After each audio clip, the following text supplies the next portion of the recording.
Great meeting you again, and great that finally I'm using this technology. You know, we had to invest in Zoom earlier. So it's a great opportunity, and it's a great occasion also for this nice cooperation between so many partners of us here in Israel and abroad. And it's a series of very interesting lectures that we are trying to offer in those challenging days. I will say that... Alon, present yourself. Who are you? I know you, but I'm not sure that everybody okay. Yeah, thanks, Einav. So I'm from Seed Israel, which is an umbrella organization with more than 150 members who are coming from different sectors, from the private sector, from the governmental sector, and from the civil society and the academia. We are basically trying to promote the Israeli positive involvement in the developing world, either in the humanitarian field or in the development field. And we are doing it through three main channels: capacity building, advocacy, and policy that we are trying to change here in Israel, and through public activities. And in principle, we are trying to bring more and more Israelis to be involved in the field of international development and to be active in the developing world.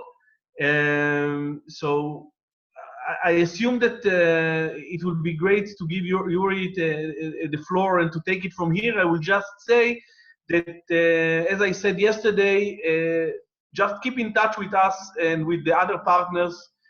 Try to stay tuned for what we are trying to offer in the next couple of weeks as we are facing this chaotic situation.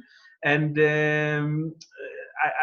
I will say that in addition to those interesting lectures that you all can hear and listen to, we are also planning a few interesting webinars. The next one will be next week, and when we will try to start talk about the actual situation on the ground in developing countries that are facing and fighting this crazy virus. So we will have an interesting webinar next week with representatives from the World Health Organization, from the Red Cross in Congo, from Jewish organizations who are active all over the world, like Cadena and Hayas, and of course the Israeli ecosystem. So stay tuned and join us. Thank you. Thank you, Alon. Hi, good evening. My name is Einav. Briefly, as Alon mentioned, this is a series of online free lectures on varied topics. Hopefully, we'll give 2 lectures each week. We'll publish it through the social media.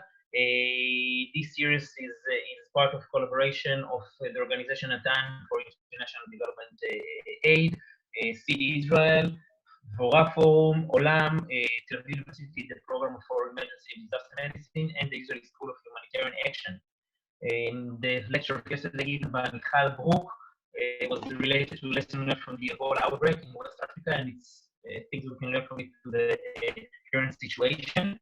Today's lecture will be given by Professor Yori Gidron, which, as yesterday, I will read you his bio, and he is also, like Michal, a very modest person, but he gave me quite short bio, so here it is. Bear with me. Yori, Professor Gidron, is a professor of medical psychology in Haifa University, in the Department of Nursing. Yori is specialized in neuromodulation of weapon disease.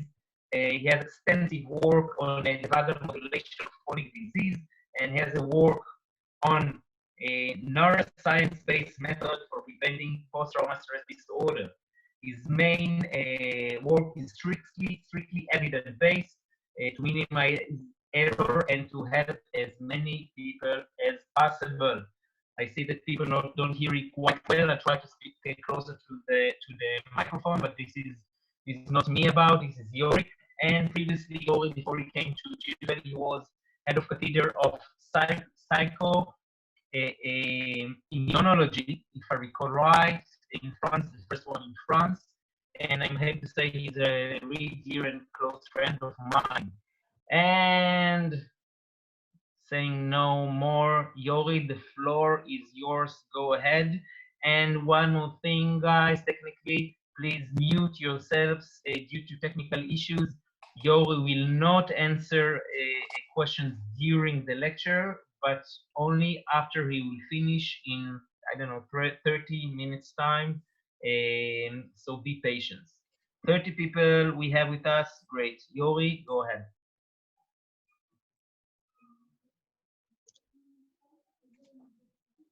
No. No. Can you hear me now? Yes. Yeah. Okay. Can you see the screen? Most Yes. importantly? Okay. Thank you very much, Einav. Thank you very much, Yael, both of you for inviting me. It's an honor. I first of all wish you all good health and your close ones in this true international challenge that we have. And shalom from Haifa, Israel. I'm a professor of medical psychology. I'm going to share with you some knowledge that I've gathered from work that I've done and from reviewing the literature on how to help healthcare workers. This is what I was asked to do.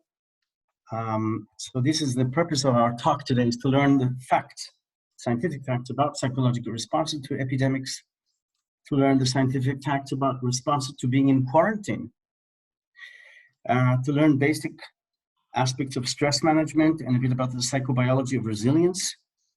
And finally, to learn two ways that I'll briefly mention about how to prevent post-traumatic stress disorder. My focus will be on healthcare workers, because that's what I was asked to do.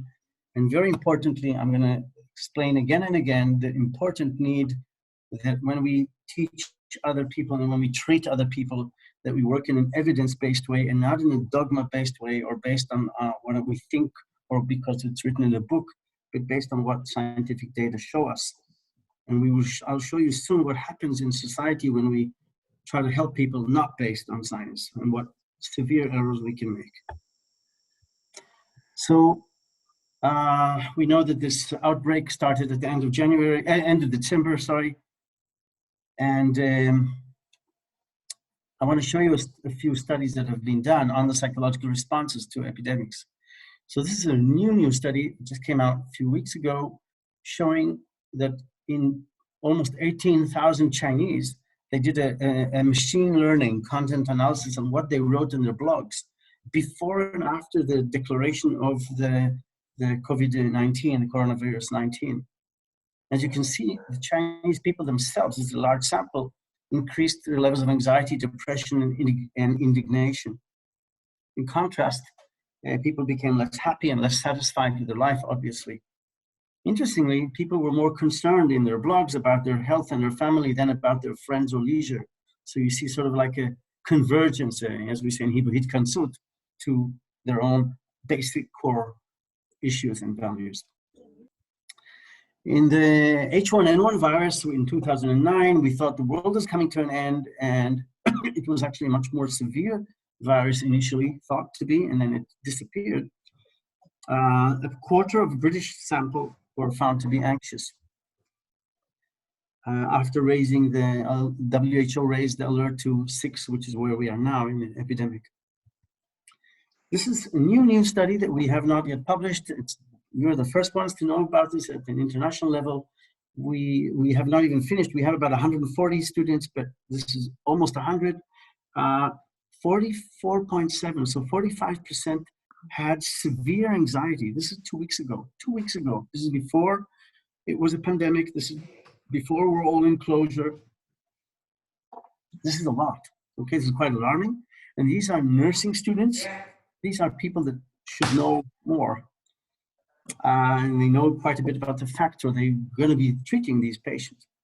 Importantly, we had a significant and negative relation between resilience and anxiety. So more resilient, they had less anxiety. I hear other people calling me. I don't know what it is. Okay, I hear some interruptions. Can you guys hear me? Yael? Yes. Okay, great. I'm continuing. There's a new review in Lancet, which is #1 journal, called The Psychological Impact of Quarantine and How to Reduce It, Rapid Review of the Evidence by Brooks et al.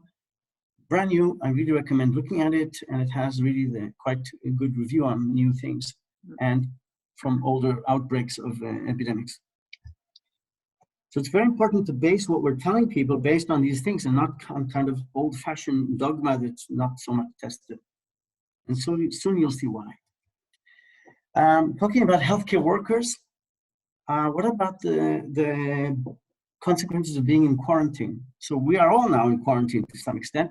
So in a study on healthcare workers, those who were being quarantined, it was a risk factor of acute stress disorder later on. Quarantined healthcare workers reported more anxiety, irritability, feeling detached from others, being anxious when they were dealing with a patient with fever. They had insomnia, their work performance was reduced, and they were considering to resign. Interestingly, being quarantined predicted 3 years later PTSD symptoms. Unbelievable. 3 years later PTSD symptoms if people were quarantined. It does not mean that all of us will develop PTSD. Do not worry. Most of us will not, but it is a risk factor. And in an Australian study, I'm not going to try to read this with an Australian accent. In an Australian study, 3 times more people were reporting distress if they were quarantined compared to the general population that was not quarantined. And look at the percentage of mental problems. 28% report, these are parents of children that the children were quarantined. So 28% of them had mental problems, the parents, compared to only about 6% of parents of children not quarantined. So as you can see, there is quite strong and prevalent mental health problems during these pandemics and in quarantine people. What about the stressors that we find while we're quarantined? Being longer is not good, and longer duration of quarantine is a predictor of PTSD symptoms. People are afraid of being infected. The fear of infection is actually a predictor of more mental problems later. Loss of routine and contacts. This is also frustrating people, and boredom. Studies show that people, of course, report about insufficient supplies of food and money. This causes anger and anxiety. Insufficient and unclear information, very important. So this is something where authorities can interfere. Financial loss for workers that were laid off or temporarily laid off, or small businesses that are not selling. We see this now in Israel and worldwide. And stigma for those that were in quarantine. Now we're all quarantined, but initially those that were quarantined, let's say that because they saw somebody with the corona or they were in contact, these people reported having stigma and being stigmatized. I talked about the bad things, so let's talk about solutions. Stress management is probably the most important thing. It's one of the ways to reduce burnout in healthcare workers. It helps to reduce the stressors. If they are unchangeable, it helps to deal better with unchangeable stressors. I'll talk about how. It could prevent the psychiatric consequences of healthcare workers and help people to resume to normal activities. Importantly, research shows that stress management improves mental health. In many studies, this is a review, and many studies have shown this. So what is stress management? Stress management is not about sharing your emotions, not about talking to people and getting empathy. I have horrible news to tell you. Those things won't really help, okay? And we also don't need to go to university to learn how to be empathic. It's quite sad that people need to go to university to learn how to be human beings. We should not do that. I'm going to focus on 2 main things. One of them is relaxation methods, and the other one is just using our brains, using our heads, which we call emotional regulation strategies. So indeed, emotional regulation strategies include these following. This slide I'm going to show you, and I'll define for you each of these.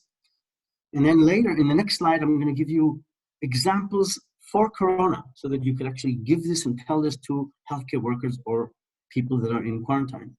So acceptance. Acceptance means it happened, being a bit fatalistic, resigning to what happened. In a study we did in Belgium, soon after a double bombing and a terrorist attack there, on 3,000 people, we did an online study. Acceptance was very strongly correlated with better mental health. Positive refocusing means directing your thoughts to pleasant matters.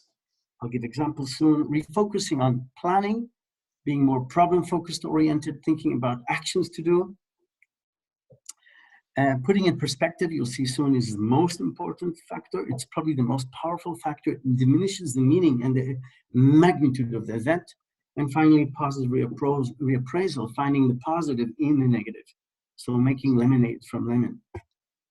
Let's try to adapt this to Corona, to the context of Corona. Acceptance could be a sentence that you say to yourself or to your colleagues: coronavirus is now a global fact. Okay, it's like that. It is what it is. Positive refocusing. Think about your child's smile. Think about your loved one. Think about your vacation that you had. Okay. Refocus on planning. So people can say, I made a plan to sell via the internet. So a lot of people are not doing well economically. So think about a plan, make plan. This is problem solving. I'll soon talk about that. I highlighted putting into perspective because studies have shown, you'll see in a minute, that this was the most powerful cognitive skill for emotional regulation. So for example, saying to yourself, dying from corona is bad, but many more people die daily from other causes in different countries. It's sort of like minimizing it. It's not putting it down, but it's putting it in perspective. And finally, positive reappraisal. Well, I have more time now for my kids. I can now develop my hobbies. I can learn a new songs on the guitar. I can focus on doing online learning. Okay, taking advantage of what we have for something new and growing from it. Now, this is going to shock you. A study that was done on 306 studies. This is not one study, not 10, not 20, 306 studies worldwide on emotional regulation. You're going to be shocked. Suppressing expression of one's emotion was actually found beneficial. People actually get focused more on what they need to do and recover faster if they don't share all the time their feelings. It's a bit grandmother psychology to think that all what we need to do is tell people all the time our emotions, our negative emotions. In fact, suppressing the expression of these emotions was found to be, in the short term, more beneficial. Importantly, reappraising the situation, seeing it in another way, like I said, reappraising it a bit more positively or more neutrally was effective. And last but not least, perspective taking was the most effective solution. So as I say it again, I'll go back. Perspective taking, we can say dying from corona is bad, but many more people die from other causes. You can think about other ways of doing it, okay, saying perspective taking. I want to show you how this translates to our health. This study looked at, in 754 people, looked at the relationship between chronic stresses that people have and cardiac disease risk factors, so blood pressure and insulin problems. They found that more chronic stress related to more cardiac risk, but only if your emotional regulation skills were poor. If you had good emotional regulation skills, chronic stress was not related anymore to cardiac risk factors. So we need to teach people these emotional regulation skills. It is simple to learn them. I can teach people in 5 minutes perspective taking. No need 12 years of psychoanalysis. I'm serious. Okay. One of the important ways to do stress management is by problem-focused coping. Problem-focused coping has been shown in multiple studies to be related to better health. For example, a study on cancer patients showed that women with breast cancer that were seeking more information, which is a proactive problem-focused coping, actually had later better quality of life. Now, what is problem solving? First of all, define what the problem is. So different people have now different problems. Some have financial problems, some are lonely, some are worried. What is the problem? Tell yourself what is the problem. Ask yourself. Then suggest different solutions. Okay, it's important to suggest different solutions. Studies actually show that during stress, we do not even see all the solutions. Choose the best one within the constraints that we have. Not the ideal solution, choose the optimal solution for the context we're in. Implement it. Seriously, implement it. Many, many people never move to step number 4. Yes, I thought about it. Yeah, but do it. Yeah, I'm going to start doing jogging after the holidays. I'm going to stop smoking after I come back from vacation. Just do it. And finally, evaluate the solution. So a lot of us go through these steps, but don't always go through all 5 of the steps. Again, this is problem-focused coping. Studies show that problem-focused coping is especially good when we can change the situation or an aspect of the situation that are changeable. So, for example, we can focus on shopping, we can focus on whether we have enough money to do it, we can focus on how to find a job now within the limits of the space that we are all quarantined. These will be problem solving, okay? But we cannot use problem-focused coping to decide how long Corona will last, because we don't know that, okay? So you need to focus the problem solving on solvable and controllable issues. A lot of people talk about resilience, and it's a very nice buzzword, but many people don't know what it is or don't know that it actually has very clear, precise meanings. I'm going to define it for you and then give you some content from the biology world. Resilience, according to the American Psychological Association, is a process of adapting well in the face of adversity, trauma, tragedy, threats, or even significant sources of stress. So it's important to show adaptation. And my question is, does our body have a natural resilience factor which protects us, which moderates the adverse effects of stress, and which predicts good health? And the answer is yes. So my work is especially on the vagal nerve. The vagal nerve is a major nerve that descends from your neck, from the brainstem, all the way to most of our internal organs, to the heart, to the lungs, etc. And it then projects to the brain. Just checking, I'm heard. Yeah, you're heard. Great, okay, just checking because my system suddenly turns off. The vagus nerve is part of the parasympathetic nerve system. So there is the yin and the yang. The stress response is the sympathetic response. Your heart accelerates, your pupils dilate, your blood vessels constrict, etc. The parasympathetic branch does the opposite. Your pupils constrict, your blood vessels dilute, your heart rate slows down. The major branch of the parasympathetic system is your vagal nerve. How do we measure its activity? Very simple. We can actually put a little finger device on us, measure our heart rate, but it's not your heart rate. And then detect from the heart rate the changes in the intervals between the heart rate. If you see this drawing, can you guys see the mouse moving? Can you see the mouse moving? I don't know if you can see my mouse. Okay, probably not. We can. You can? Thank you, enough. Okay. So you can see the distance between the intervals of these peaks. The change, you see that it's changing sometimes, 70 beats per minute, sometimes 76, etc. This is milliseconds, the distances in time. This is under the control of the vagal nerve. The more changes, little small changes you have in between your interbeats, your heartbeats, the longer you will live. Actually, it predicts in this society survival. I'll show you. More importantly, to this lecture, this vagal nerve index, heart rate variability, predicts resilience. It is a marker of resilience.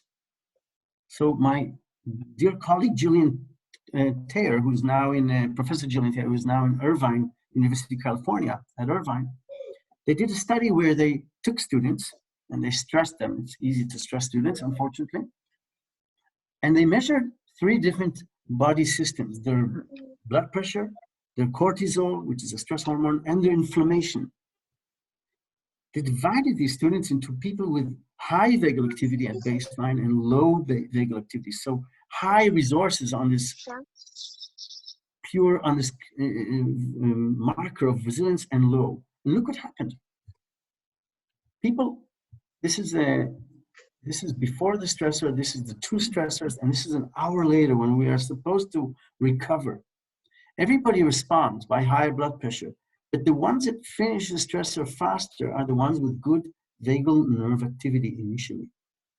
The same thing on cortisol, and even more so on inflammation. This is a marker of inflammation. So the people that finish the stressor faster, that recover from it faster, are those with good vagal nerve activity. So this tells us that people that have good vagal activity actually are strong on resilience. They go through the stressor, but finish it faster in their body. Okay, they recover better. I'm going to show you that it even predicts survival. This is a meta-analysis of 21 studies after heart attacks. People with higher vagal activity had 4 times the chance of living more than people with low vagal activity after a heart attack.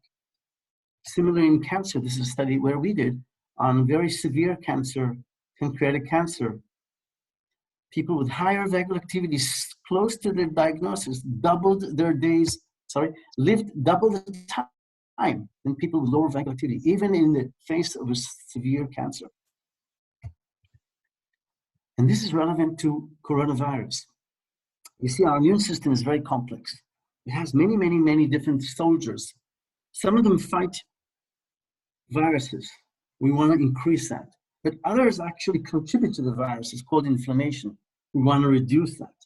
As I said to you, I actually did not say, I explained, the vagus nerve reduces the bad one, reduces inflammation. What does it do to the good side?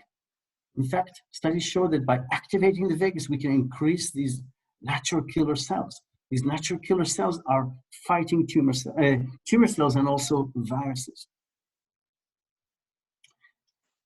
When you activate your vagus, which soon I'll show you how to do, you're also increasing your frontal brain.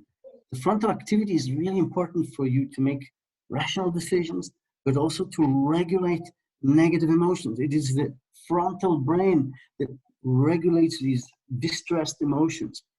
And again, this is positively related and strongly related to more vagal nerve activity. How do we do it? Simply by 6-minute breathing slowly and paced slow breathing. Studies show that when you inhale, you count until 5, you hold, count to 2, and exhale, count until 5 or 6 or 7. So 5 to 5 or 5 to 7, 5 to 8. And it results in about 6 breaths per minute. You immediately increase your vagal nerve activity. You immediately increase your heart rate variability. And we did a study where even just 2 minutes of this led to people to make better decisions. What about stress? This is a small study we did in France, in Paris, about 2 years ago. French people, 50 of them, were randomized to do 2 minutes of deep vagal breathing 3 times a day. They just got a simple SMS telling them, a text message telling them, please do 2 minutes of deep breathing 3 times a day, morning, noon, and evening. Or they got 3 messages just telling them, you know, stress is not good. You should be aware of it. Do something. That was our control group, placebo. Again, the group, in the experimental group, they did this simple vagal deep paced breathing, only 2 minutes, 3 times a day. And we showed dramatic reductions in stress, no change in control. And we showed some small but significant reductions in physical symptoms, no change in control. We can easily teach this to healthcare workers. Just do 2 minutes of deep breathing. You can do it while you're in a meeting. You can do it while you're walking from the car to the clinic. Nobody knows that you're doing it.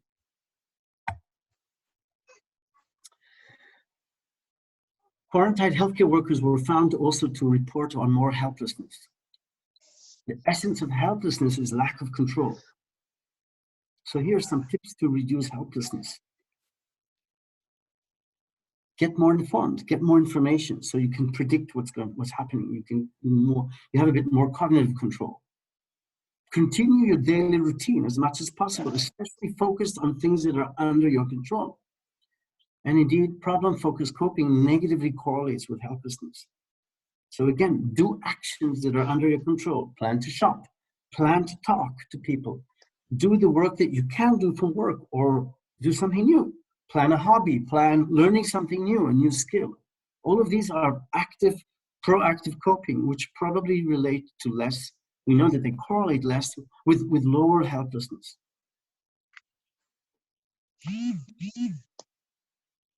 I'm ending with the sadder part of the talk, which is about post-traumatic stress disorder.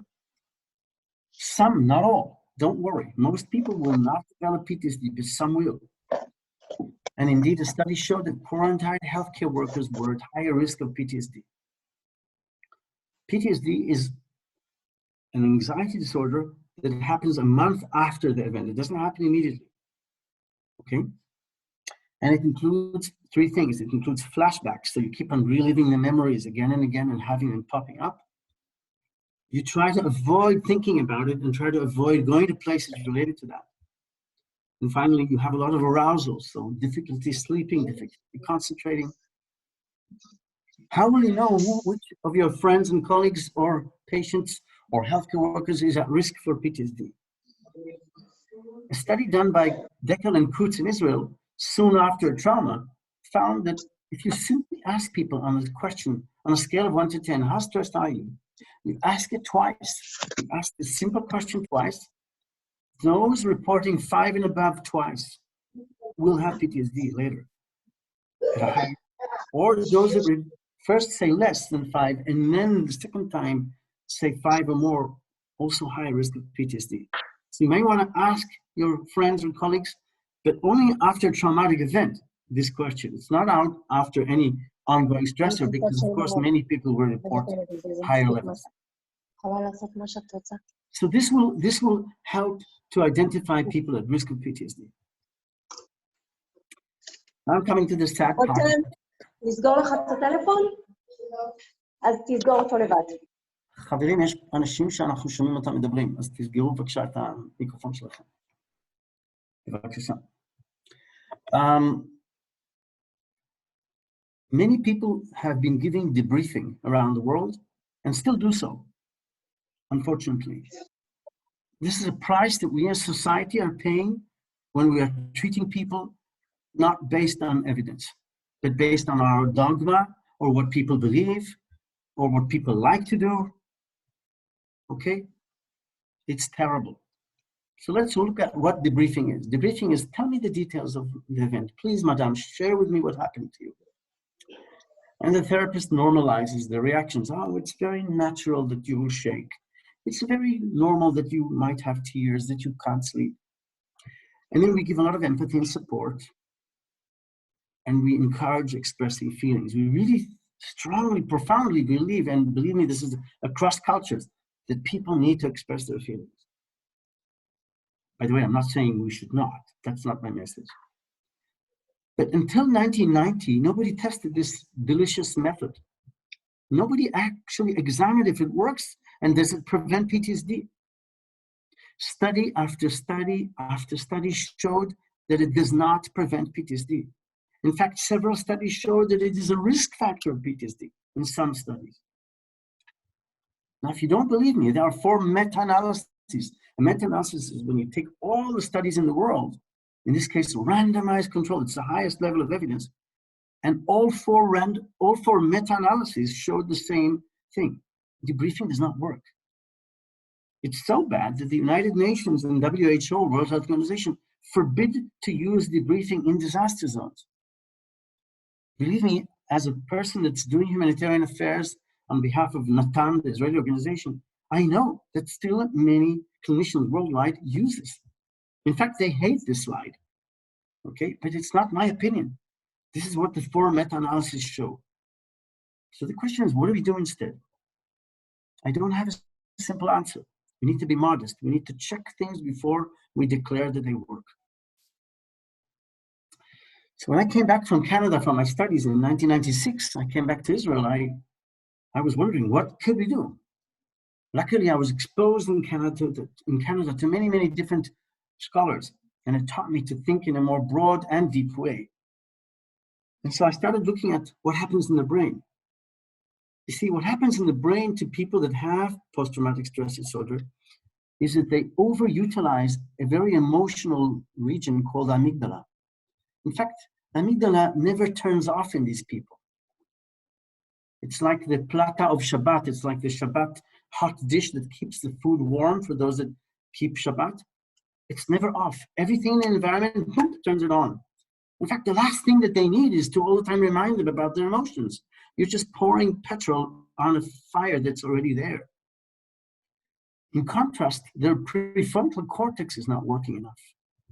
Interestingly, the resilient people, studies have shown, the resilient ones that did not develop PTSD show the opposite. They show higher prefrontal activity and lower amygdala activity. Well, I have a secret to tell you. The prefrontal cortex has nerve fibers going to the amygdala and telling it, stop working. It's okay. It's over. So the question is, how do we change this from overactive amygdala to a more active prefrontal cortex? Just giving people empathy and talking about their emotions obviously does not help. So we need to change our paradigm.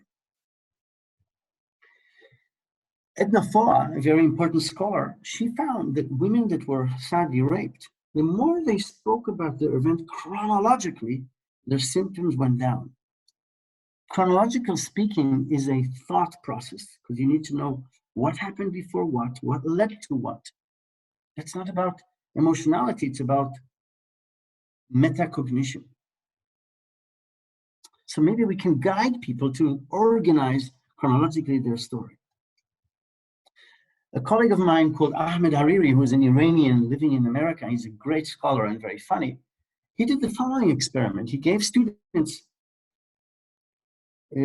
pictures to look at. These were real pictures of unpleasant faces. This is my simple capacity to draw, I'm sorry. When they looked at these pictures and they had to match which of the pictures below matches the one on top. So this is an emotional sensoric process. The amygdala was jumping. In contrast, when they had to match the words to one of the pictures on top, the prefrontal cortex was popping. So instead of telling people, I want you to connect to your emotion, no. When you feel something physical or emotional, just give it a label it. Okay? Again, because we want to increase that prefrontal activity. I'm not escaping to the emotion. I'm just, I'm processing it more cognitively. And last but not least, my dear colleague and mentor, Jamie Pennybaker from University of Austin, Texas, I believe, he asks people to write about traumatic events. And he shows improvements, 20 minutes a day, 3-4 times, that's it. But improvements depend on what they wrote. And he shows that it's the insight and causality words. So words like, now I understand that.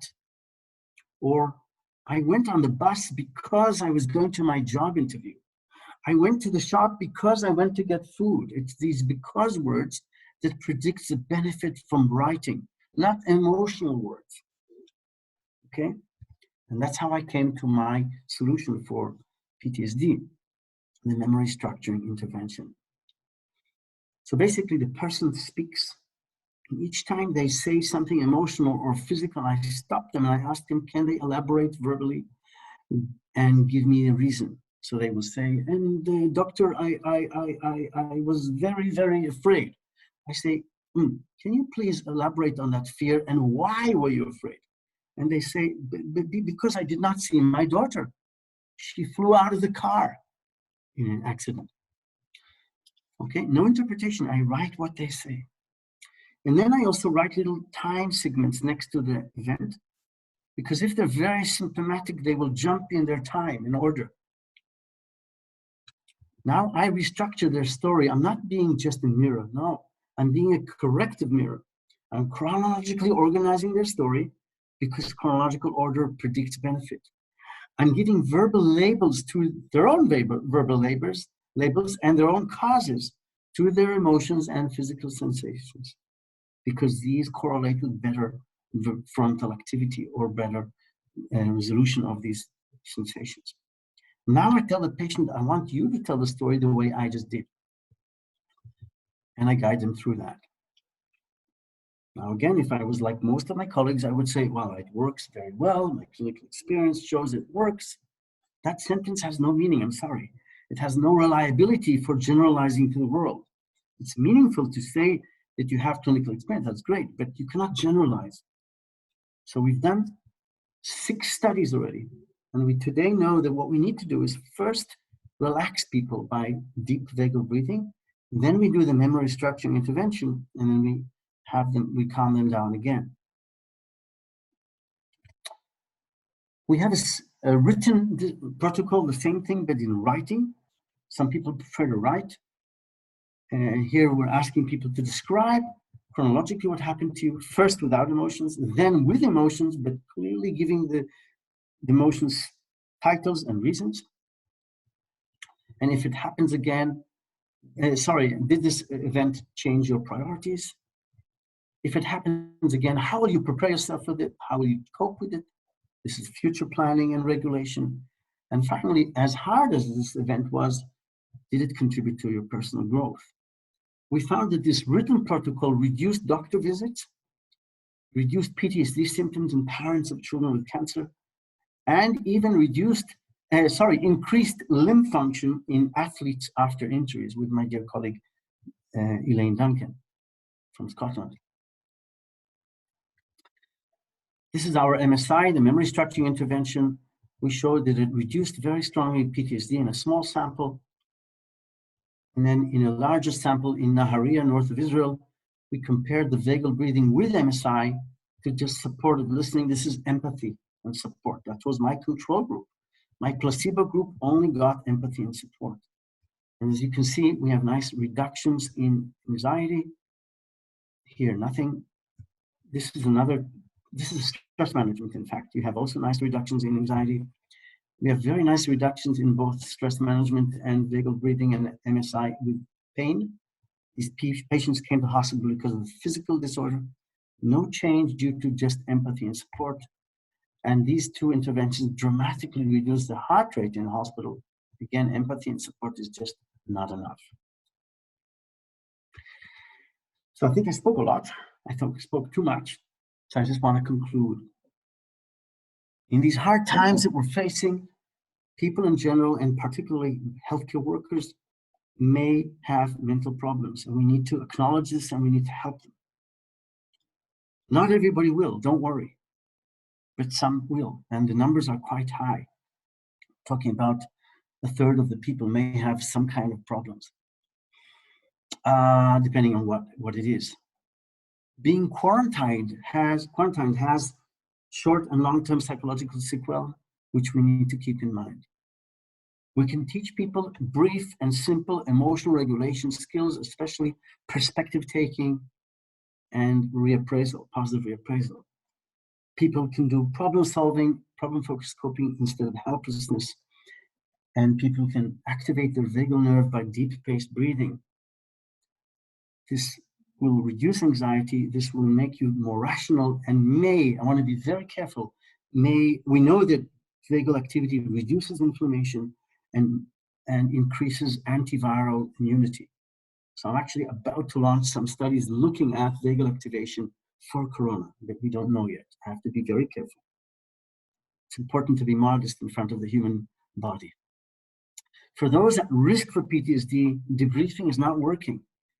Okay, just speaking and sharing our emotions is very romantic and nice, but doesn't really help. Okay, we need to do things that are more profoundly and deep, that are related to the neurobiology of trauma. Again, vagal breathing and structuring the memory may help, and written disclosure could also help. Thank you very much. Toda rabah. I'll be very happy to answer questions. As always, every time I'm listening to Professor Gidron, I'm overwhelmed by his ability to serve us science and biology in the most practical manner. So thank you again, Yori. And then now this is open up for you guys, questions, doubts, ideas, anything you can share with us and ask Gidron. This is the time. I'll be very happy to answer any question. I would like to ask a question.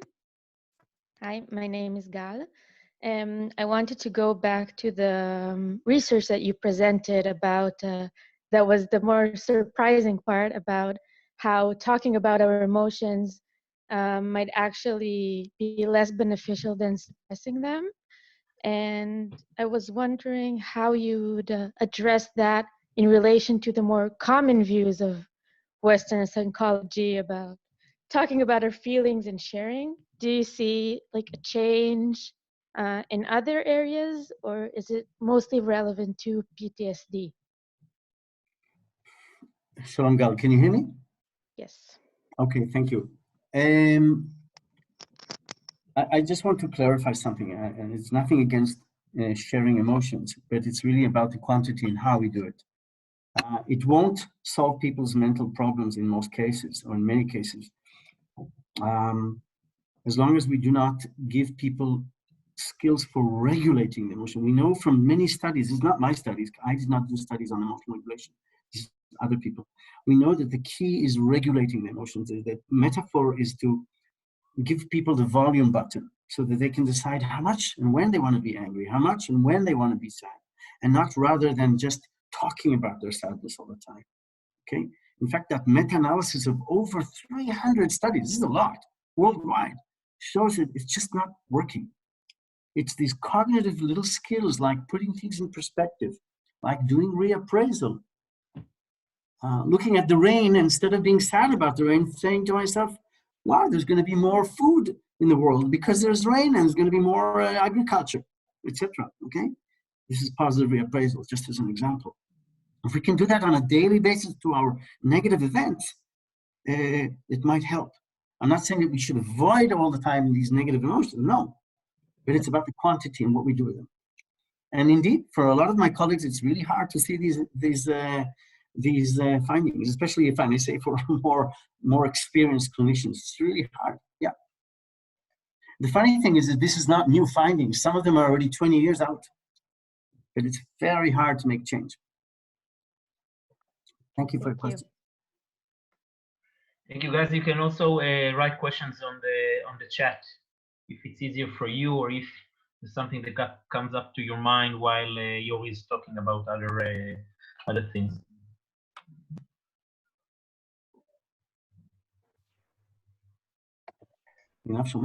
I have a question.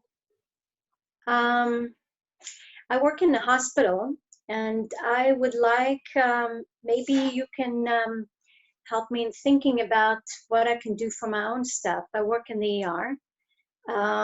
We're dealing with a corona crisis right now, which is getting worse every day. And I was trying to think how I can help to the staff, I mean, around the shifts.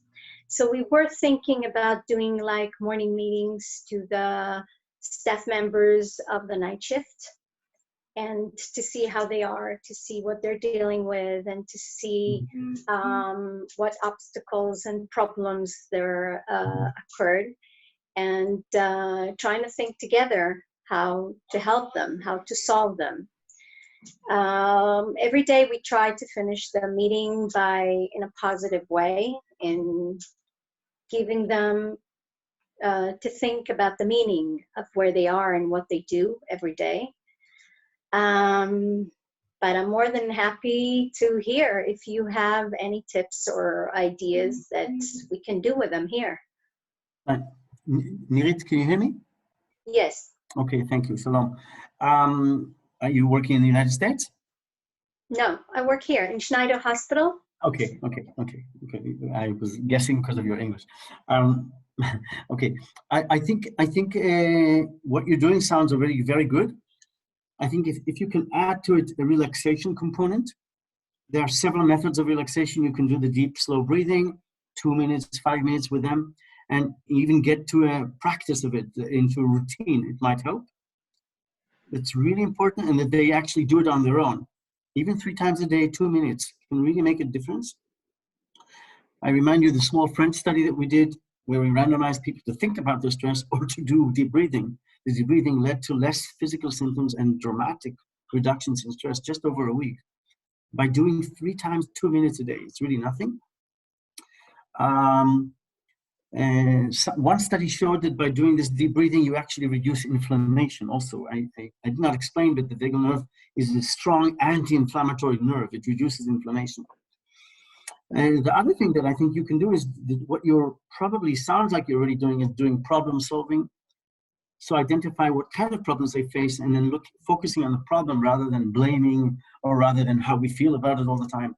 Focusing on solutions to the problems, especially if they're solvable. The ones that are solvable, do problem-focused coping. Okay? Okay, thank you. Thank you. That's all.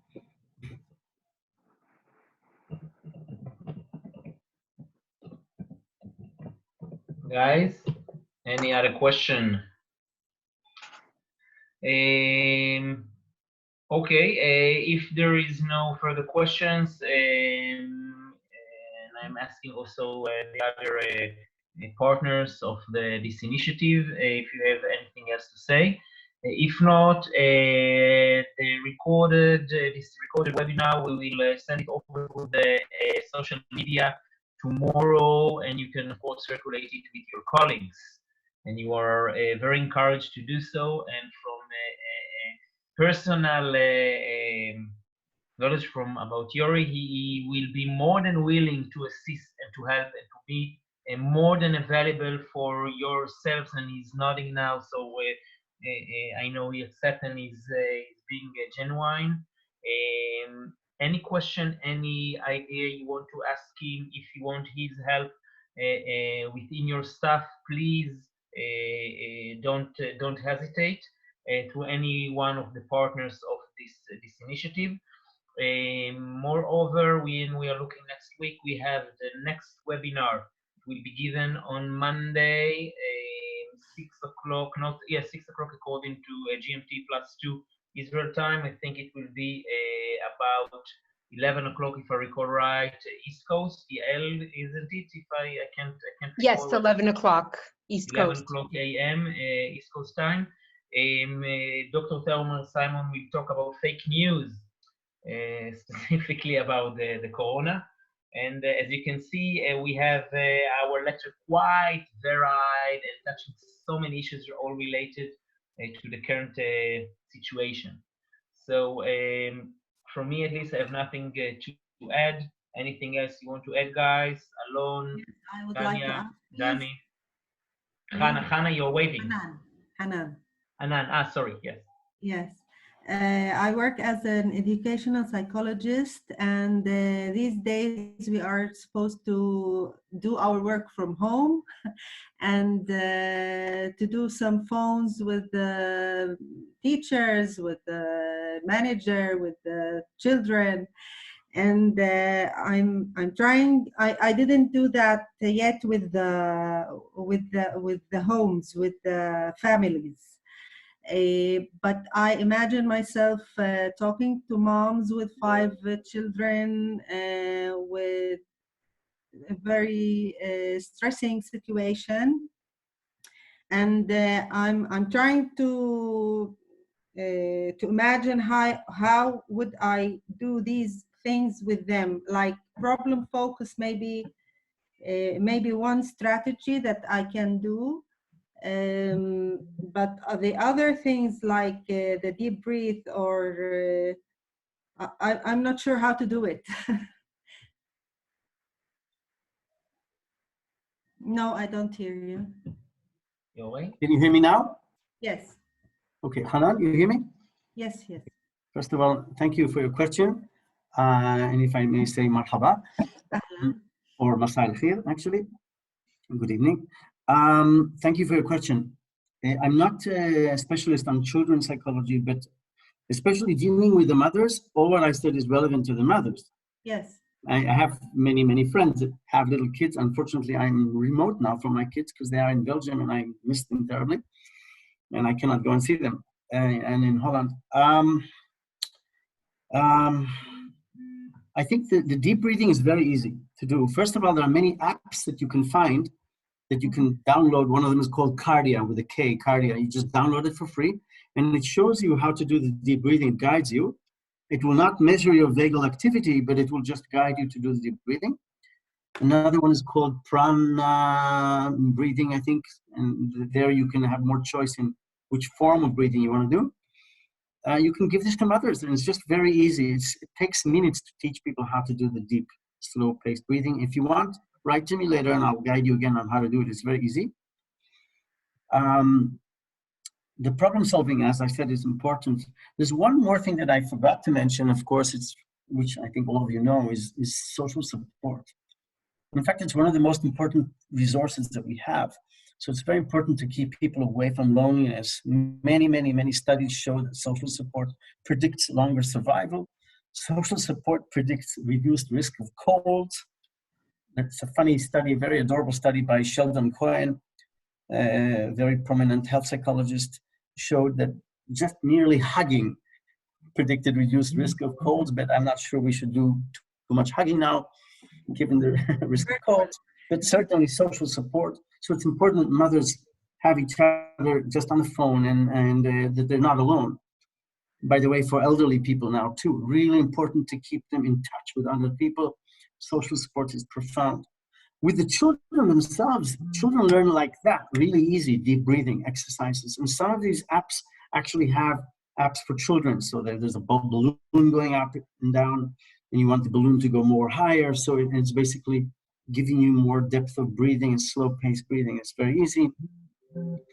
And social support is easy for children to practice. You know, they're in touch they will teach us how to do it, you know, by internet and by Facebook and all that. Again, perspective taking is something easy to learn. Again, positive reappraisal is important. So to look at the positive aspect of an event, you can actually ask people, so what is good about this situation? Children will come up with things. I'm at home, I can speak to my friends more. The mothers will say, I have more time with my kids.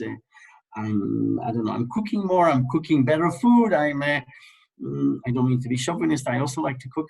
I don't know, I decided to take a new hobby. I decided to learn computer skills, etc., etc. So this is perspective taking and benefit finding. These are all important cognitive emotional regulation skills that are much more profoundly effective than speaking and mixing our own soup of negative emotions. Okay? How can I send you, or how can you send us the applications? Look them. I don't just look it up. Just write deep paced breathing app or something like that, or slow paced breathing app, and you can find a lot of them. One of them is called Kardia with a K, Kardia, Kardia. I just downloaded it a few days ago, Okay. and I showed it to a young boy, and I did it with him. So it's very easy. Okay. Thank you. You're welcome. Masalam. Maxim. I'll be happy to answer more questions. No, it was too much. It was too much, Yori. It was too much. It's enough.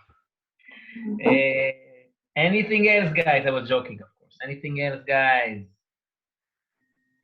Okay.